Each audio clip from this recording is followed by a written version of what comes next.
Então, como eu mencionei ontem, porque muitas pessoas criticavam a decisão que o Supremo proferiu concedendo a liberdade ao ex-governador. Mas eu mencionei e volto a mencionar que não foi só o Supremo. O Tribunal de Justiça do Rio de Janeiro, o Tribunal Regional Federal da Segunda Região, que engloba ali o Rio de Janeiro, decidiram da mesma forma, porque a Justiça, de maneira alguma, ela pode ter dois pesos e duas medidas. E se a prisão ela deixa de ser necessária, e aí eu estou mencionando prisão preventiva, que é o que suportava o ex-governador, se ela deixa de ser necessária, se ela não é mais contemporânea e o excesso de prazo é gritante ao ponto desta preventiva se transformar numa antecipação de pena, isto beira a ilegalidade, isto não pode ser mantido, é o que determina a lei no Brasil e é o que determina o que os tribunais têm entendido. Então, inobstante as críticas, esta decisão apenas então somente permitia que ele, como todos os outros ex-governadores do Rio, políticos ou não políticos, todas as pessoas que foram envolvidas na operação possam responder ou em liberdade ou em prisão domiciliar o desfecho desses processos, porque ele não é o único réu desses processos. São vários réus e por conta dessa morosidade que afeta o judiciário é que os processos demoraram tanto para percorrer aí o seu caminho e por conta disso que a prisão foi tão elástica ao ponto de ser criticada e do Supremo e todas as outras cortes entenderem que ela era causadora de um constrangimento ilegal que precisava ser reparado.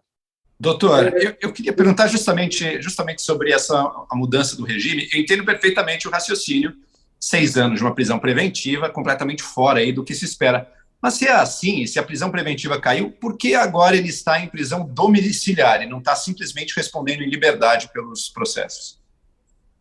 Houve uma mudança no Código de Processo Penal, no pacote anticrime e em outras leis pontuais, que elas estabeleceram formas alternativas de prisão preventiva.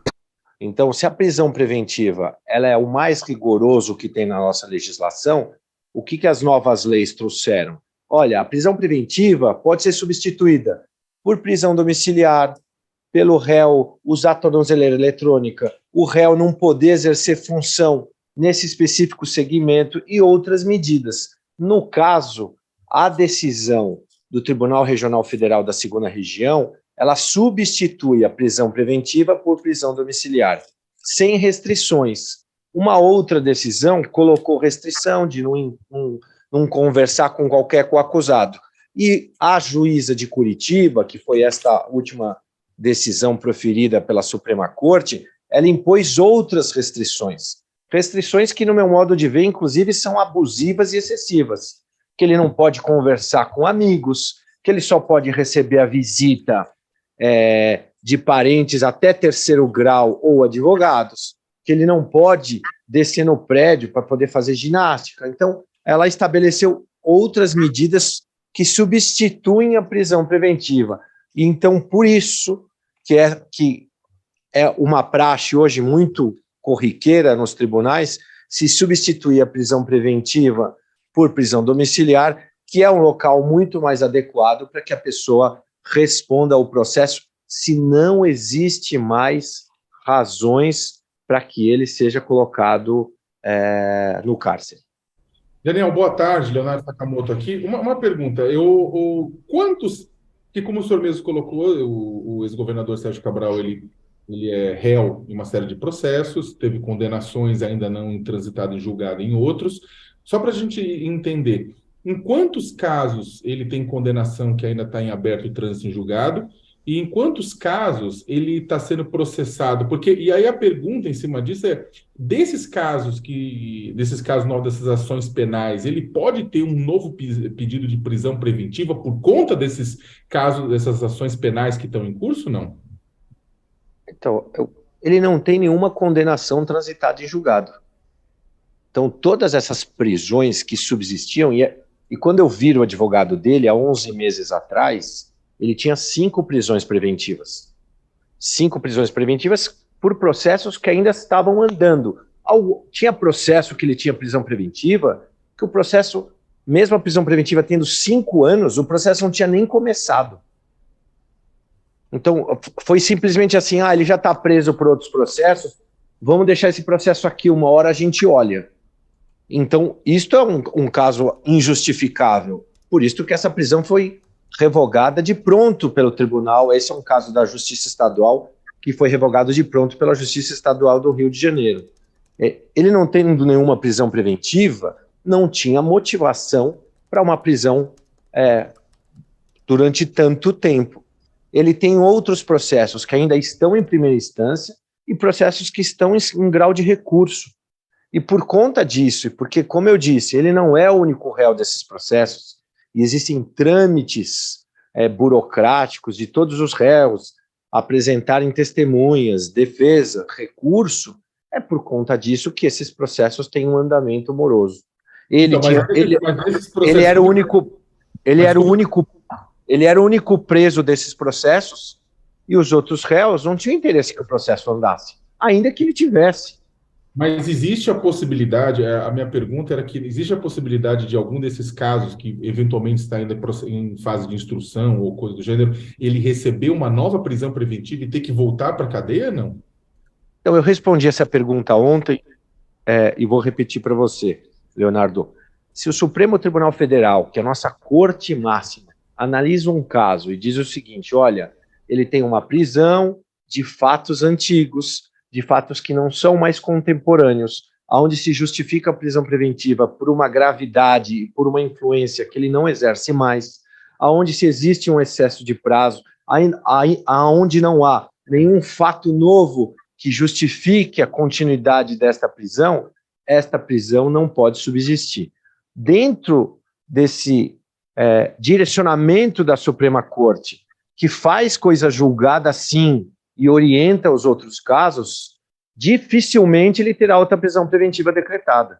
E se tiver, com base nesse entendimento do Supremo, essa prisão vai vir a ser revogada. A segunda turma do Supremo Tribunal Federal é preventa para analisar todos os casos do ex-governador Sérgio Cabral. E qualquer prisão que for decretada de forma abusiva ou arbitrária, a defesa vai recorrer, seja nos tribunais, seja no STJ ou em última instância no Supremo, para reverter essa ilegalidade. Doutor Daniel, uma das declarações de Sérgio Cabral durante seus depoimentos, preso, chamou muita atenção. Ele, inclusive, ontem estava sendo relembrada por alguns colunistas aqui, quando ele dizia que o apego dele ao poder e ao dinheiro tinha se tornado um vício, né? E era essa a dificuldade, né? O vício desse apego ao dinheiro, ao poder, à propina. O que isso mudou, né? O senhor está recentemente com ele, o senhor não tem nenhum ano que está na defesa de Sérgio Cabral, mas como é que ficou isso na mudança de comportamento, esses 6 anos de prisão? No que pesou na mudança de comportamento, de entendimento de Sérgio Cabral sobre dinheiro público? Eu, em janeiro, vou ter uma reunião com ele mais detalhada, agora com mais calma, porque quando a gente vai visitar um cliente que está preso, a gente tem limitação de tempo para poder conversar sobre algumas coisas, como, por exemplo, isso. E aí eu vou poder pegar caso a caso o que ele disse em todos os seus interrogatórios, nas suas declarações, para traçar a melhor estratégia futura para a defesa dele. Como eu disse ontem, a soltura dele não é sinônimo nem de impunidade e nem de inocência. A soltura dele é uma decisão correta, sob o ponto de vista processual e constitucional, para sanar uma ilegalidade que persistia há tanto tempo. É que essa questão dessa fala dele ficou muito simbólica, né? Porque é uma dor do brasileiro de ver o caso de corrupção que a Lava Jato revelou e, ao mesmo tempo, depois toda aquela confusão da Lava Jato e os erros também, né, processuais da Lava Jato. Aí, por esse olhar até, doutor Daniel, como é que o senhor vê Sérgio Cabral sendo o último preso da Lava Jato, o maior condenado da Lava Jato, né? Talvez o mais punido em relação à Lava Jato? Como é que o senhor vê o papel que Sérgio Cabral respondeu em relação à Lava Jato? Eu já disse aqui, e tenho me manifestado todas as vezes, a justiça, infelizmente, em relação a ele, tem agido com 2 pesos e 2 medidas. Espero que comece a correção. Tem processos, por exemplo, e um desses processos é onde ele fez essa declaração, quando ele é ouvido, que o processo já foi anulado em relação aos coacusados, onde se reconheceu a incompetência do juiz. Foi o que aconteceu na Lava Jato. A Lava Jato, ela foi um mar de processos, de inquéritos, de operações, e não se tomava a cautela de se averiguar alguns princípios que são absolutamente necessários. O principal deles, se o juiz que estava julgando a causa, se a cidade onde estava o processo, era o juiz correto, que chama no direito o princípio do juiz natural, porque toda pessoa tem direito de ser processado e julgado por um juiz natural e imparcial. E dentro desse contexto, que todas essas questões foram trazidas, os tribunais têm reconhecido a incompetência, seja de Curitiba, seja da vara do Dr. Bretas, onde ele abarcou todos os processos da Lava Jato, tem reconhecido que isso não podia ter acontecido dessa forma. A legislação brasileira não permite isso. A justiça não deveria ter permitido, mas permitiu. Então, todos esses vícios vão ter que ser sanados, todos esses processos, infelizmente, quando você olha para termos de prestatividade da justiça, vão ter que ser renovados, e a partir daí, cada caso vai ter o seu desfecho mais justo. E até mesmo durante o período da prisão também chamou a atenção as regalias que ele tinha, né, doutor Daniel? Algumas pessoas estão lembrando aqui, mandando mensagens, foram encontrados lá em inspeções na cadeia ali, bolinho de bacalhau, tinha camarão, restaurantes de luxo mandavam comida para ele chegou a ter, inclusive, um home theater que foi montado para ele também lá. O período de prisão de Sérgio Cabral também foi assunto e polêmico, né? Então, mas esses fatos que você está mencionando eram do começo da prisão dele, mas ninguém lembra que depois ele foi transferido para diversas cadeias, foi para Bangu, foi para Benfica, foi para o Corpo de Bombeiros, ele foi sendo transferido e teve situações também absolutamente desumanas, que não só em relação a ele, mas em relação a outras pessoas que estão presas. Os presídios brasileiros, infelizmente, em muitas situações, são um amontoado de gente, e o metro quadrado é muito pequeno porque as pessoas fiquem recolhidas. Então, essas regalias aconteceram, foram constatados, ele foi transferido por conta disso, mas o que eu posso afirmar das conversas que eu tive com ele, que, como o filho dele mesmo postou, ele é outra pessoa hoje em dia. Eu acho que os valores dele, tudo que ele passou, causaram várias mudanças em relação ao próprio caráter dele e ao que ele quer daqui para frente. Doutor, uma pergunta. A prisão preventiva no Brasil, casos como o do ex-governador Sérgio Cabral, né, são mais raros, no sentido de que é uma pessoa que não é pobre, é branca, né, não é periférica. A prisão preventiva no Brasil, como o senhor é advogado, trabalha nisso, o senhor bem sabe que alcança dezenas de milhares de pessoas pobres, né, que ficam anos sem ser julgadas, e que muitas vezes depois são julgadas e são consideradas inocentes, né? Também depois de passar anos presos num cumprimento de pena antecipado. O senhor acredita que esse caso do Sérgio Cabral, ele pode ajudar a fazer com que outros casos semelhantes ganhem a liberdade exatamente por conta de uma situação similar à dele? Não só o caso dele, mas outros, mas eu queria só fazer uma correção, Leonardo.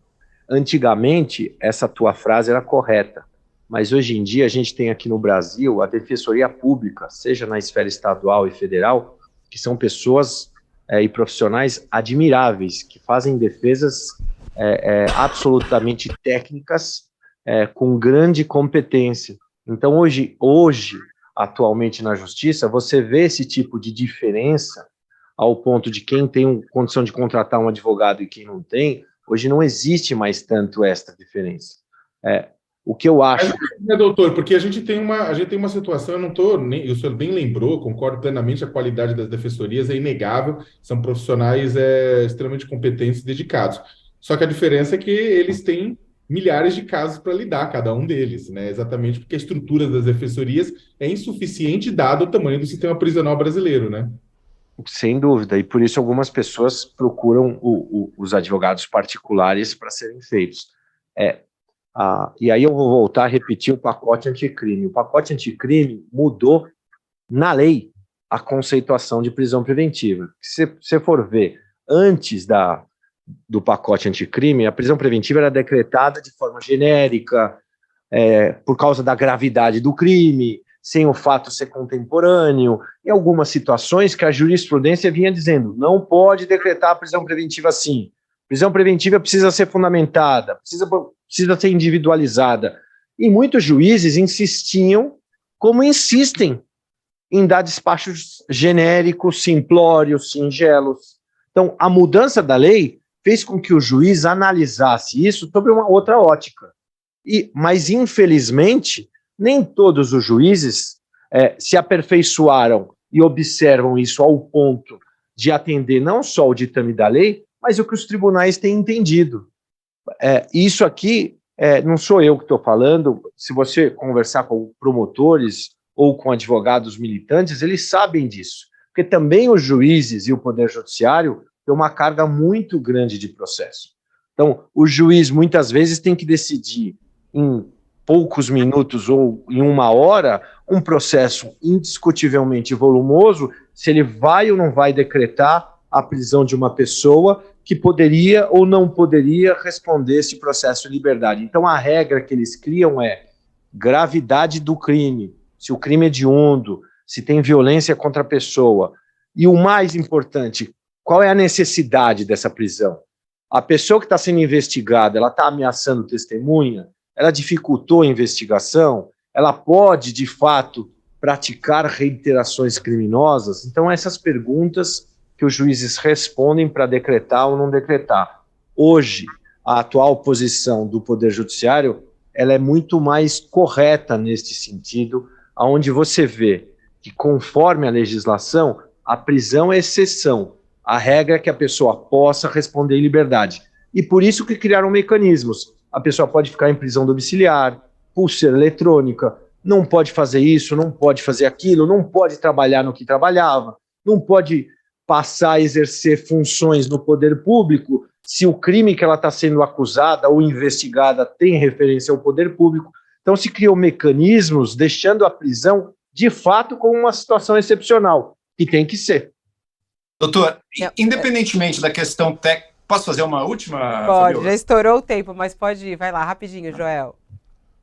Assim, independentemente da questão técnica, bem argumentada sobre a prisão preventiva, o fato é que, para a população brasileira de maneira geral, a gente está vendo assim, a pá de cal, o último resquício do combate à corrupção que tinha sido representado pela Lava Jato. Sérgio Cabral foi solto, a maioria das pessoas acha, inclusive, que jamais nem ele, nem outros réus aí serão jamais condenados por nada.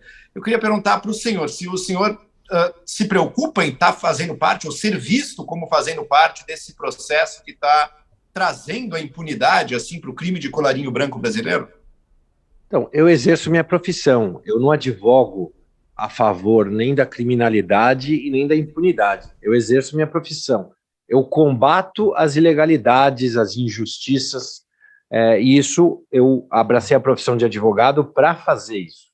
O que eu quero que fique na mente da população, como eu disse, é que esta soltura não é sinônimo de algo similar à impunidade. As pessoas que respondem esses processos, que começaram errado, quando eu digo que começaram errado, é o quê? O promotor estava errado, o juiz estava errado, a cidade estava errado, todos esses processos vão ser renovados. Não quer dizer que se esqueceu dos fatos. Os fatos vão ser investigados, os processos vão ser levados a alguma conclusão e alguma sentença. Mesmo que a justiça seja morosa, a justiça, o Poder Judiciário brasileiro, em todas as instâncias, merece aplausos por tudo que faz, por todo esse combate. O que não pode acontecer, como aconteceu, é que alguns juízes e alguns membros do Poder Judiciário tenham abusado deste poder ao ponto de contaminar tudo o que eles fizeram e ao ponto de colocar em risco a verdade de todos esses fatos. Então, o que eu espero enquanto advogado e enquanto cidadão? Que seja respeitada a legalidade, que os fatos sejam apurados de forma correta por um juiz imparcial, por um promotor imparcial, e que a sentença e a solução dada seja mais justa. O senhor, em um momento, falou aqui que ele é um homem melhor hoje. Ele está arrependido do que ele fez? Isso eu não tenho dúvida que ele está arrependido de todas as coisas que ele passou, ficar tantos anos longe da família, dos netos, e as pessoas me perguntaram, doutor, o que ele vai fazer agora? O que ele me falou, inclusive ontem, que ontem eu fui ajudar na soltura dele no Rio de Janeiro, ele falou assim, o que eu mais quero é ficar perto da minha família, eu nunca vou recuperar esse tempo que eu perdi, mas eu quero pelo menos poder ficar de forma intensa com eles, principalmente agora.